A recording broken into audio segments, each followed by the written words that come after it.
Hello जी।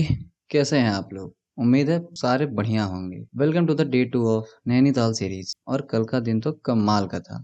हमने Nainital lake का night view enjoy किया, माँ नैना देवी का टेम्पल घूमा और फिर शाम को बाबा नीम करोली के मंदिर में आरती भी अटेंड कर ली।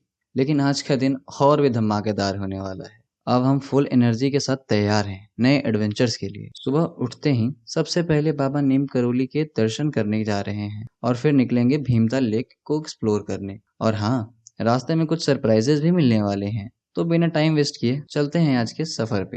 नीम करोली बाबा के मंदिर के बारे में एक फैक्ट बताऊं तो ये मंदिर काफी लोगों के लिए स्पिरिचुअल हॉटस्पॉट है और यहाँ कई फॉरेन सेलिब्रिटीज भी आए हैं। ये वही मंदिर है जहाँ एप्पल के को फाउंडर स्टीव जॉब्स और फेसबुक के फाउंडर मार्क जकरबर्ग भी बाबा का आशीर्वाद लेने आए थे। एक और बात कि यहाँ आपको फोन या कैमरा यूज करने की परमिशन नहीं होती। तो हम भी चले गए बाबा का आशीर्वाद लेने और मंदिर का माहौल इतना पीसफुल था कि बस मन वहीं लग गया।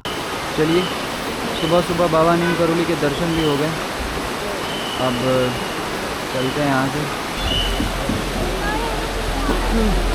मंदिर से वापस आते वक्त रास्ते में हमें एक छोटा सा वाटरफॉल देखा। इतना सुंदर कि वहीं रुककर थोड़ा टाइम एंजॉय किया। थोड़ी देर वाटरफॉल का व्यू लेकर अब हम अपनी स्कूटी लेकर निकल पड़े भीमताल लेक की तरफ। लेकिन भाई, भीमताल जाने से पहले एक सरप्राइज मिल गया। रास्ते में गोरखाल टेम्पल आया, जिसे गोलू देवता का मंदिर भी कहते हैं। तो सोचा यार, यहाँ तो रुकना बनता ही है।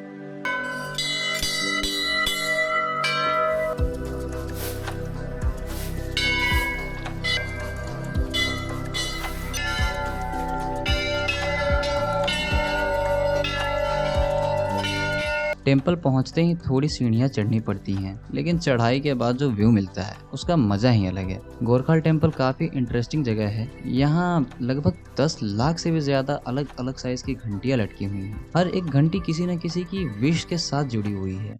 यहाँ पे क्या है कि यहाँ पे लोग अपनी मन्नत मांगते हैं और मन्नत के साथ ये चुनरी और घंटी दोनों को यहाँ पे अपनी मन्नत को एक पेपर में लिख के और यहाँ पे टांग देते हैं। यहाँ पे इतनी सारी घंटियाँ हैं, सारी घंटियों के अंदर मन्नत लिखा हुआ है। देखो, इस पेज पे भी है। हमने भी अपनी मन्नत तैयार रखी है भाई, हम तो पीछे रहें, हम भी टांग देंगे। माँ की कृपा रही तो फिर आएंगे। गोरखाल टेम्पल एक हिस्टोरिकल जगह है। ये टेम्पल डेडिकेटेड है गोलू देवता यानी भगवान गोलू को। और हाँ, यहाँ गोरखाल का सैनिक स्कूल भी है जो अपने डिसिप्लिन और हिस्ट्री के लिए काफी मशहूर है। इंटरेस्टिंग बात तो ये है कि यहाँ विवाह मूवी की शूटिंग भी हुई थी। काफी लोग यहाँ घंटियां बांधते हैं अपनी विशेष के साथ। तो हमने भी एक पेपर उठाया, अपनी विश लिखी और एक घंटी के साथ बांध दिया। अच्छा लगा ये ट्रेडिशन फॉलो करना। और टेम्पल से जो सिटी का व्यू मिल रहा था, भाई साहब क्या ही कहूँ, प्योर पैनोरामिक व्यू के साथ एकदम शांति थी। चले फिर चलते हैं भीमताल। मंदिर के पीसफुल वाइब्स और सिटी का मस्त व्यू का मजा लेने के बाद हम वहां से निकल पड़े। अब थोड़ा थोड़ा भूख लगने लगा था तो सोचा चलो एक और मैगी और चाय का ब्रेक मार लेते हैं। पहाड़ों की ठंडी हवा और प्लेट में गर्मा गर्म मैगी, साथ में एक एक कप चाय का कॉम्बो। पहाड़ों में मैगी तो वैसे भी एक रिचुअल जैसा बन गया है ना।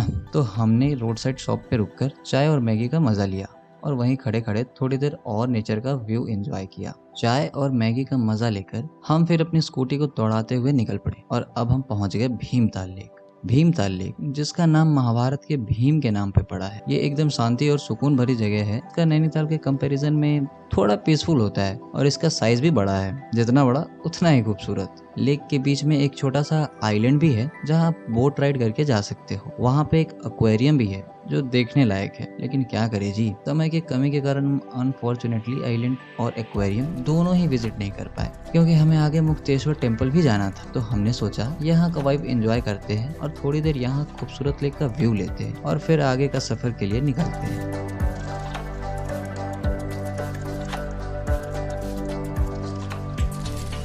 अब हम लोग मुक्तेश्वर निकल रहे हैं।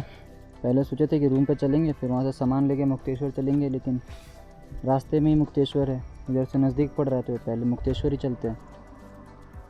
उसके बाद देखते हैं, हरिद्वार के लिए निकलेंगे हम लोग सोच रहे हैं कि हरिद्वार ट्रेन से निकल जाएं। शाम में 7:30 बजे देहरादून एक्सप्रेस है जो कि 6-7 घंटे लेती है। मुक्तेश्वर का रास्ता एकदम टेढ़ा मेढ़ा और फुल कर्व्स से भरा हुआ है। पहाड़ों के रास्ते वैसे ही मजे से भरे होते हैं, लेकिन ये तो एक्स्ट्रा थ्रिलिंग है। ऊपर से कहीं कहीं पे पैची रोड और दूसरी तरफ गहरी खाई। थोड़ा एडवेंचरस फील करने वालों के लिए परफेक्ट। लेकिन यार जो व्यू मिलता है ना, वो भी नेक्स्ट लेवल का होता है।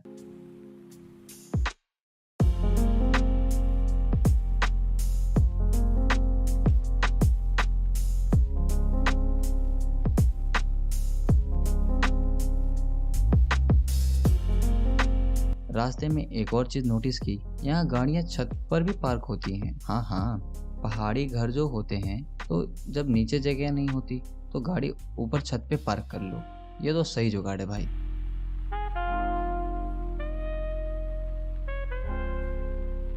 और फिर हम पहुंचे मुक्तेश्वर मंदिर।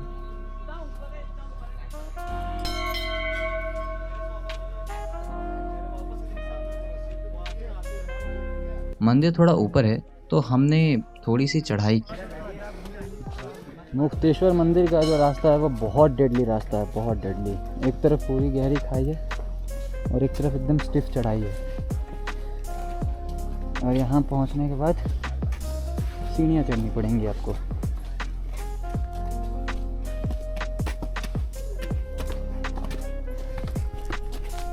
मुक्तेश्वर मंदिर लगभग 2285 मीटर यानी 7500 फीट की हाइट पे है और ये शिव भगवान को डेडिकेटेड है। मंदिर के ऊपर पहुंच के सबसे पहले हमने हनुमान जी के दर्शन किए।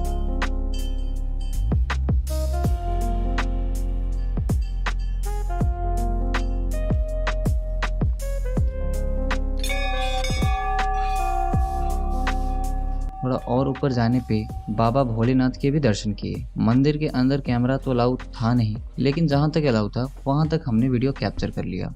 मंदिर से जो व्यू मिलता है ना भाई, वाह, आंखों को सुकून देने वाला। पूरे वैली का व्यू एकदम पैनारोमिक।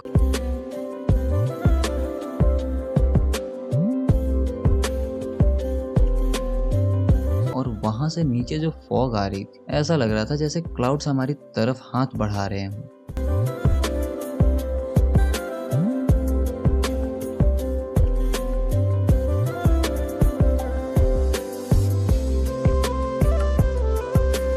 अब बारी थी इस जर्नी के एंड की, तो वापस जाते वक्त लास्ट टाइम हमने नैनीताल लेक को एक बार फिर से देख लिया और जी भर के देख लिया, बस गुड बाय बोलने के लिए। तो चलिए जी, इस सफ़र में बस इतना ही। अगली जर्नी में फिर मिलते हैं नए डेस्टिनेशन के साथ। तब तक के लिए बाय बाय।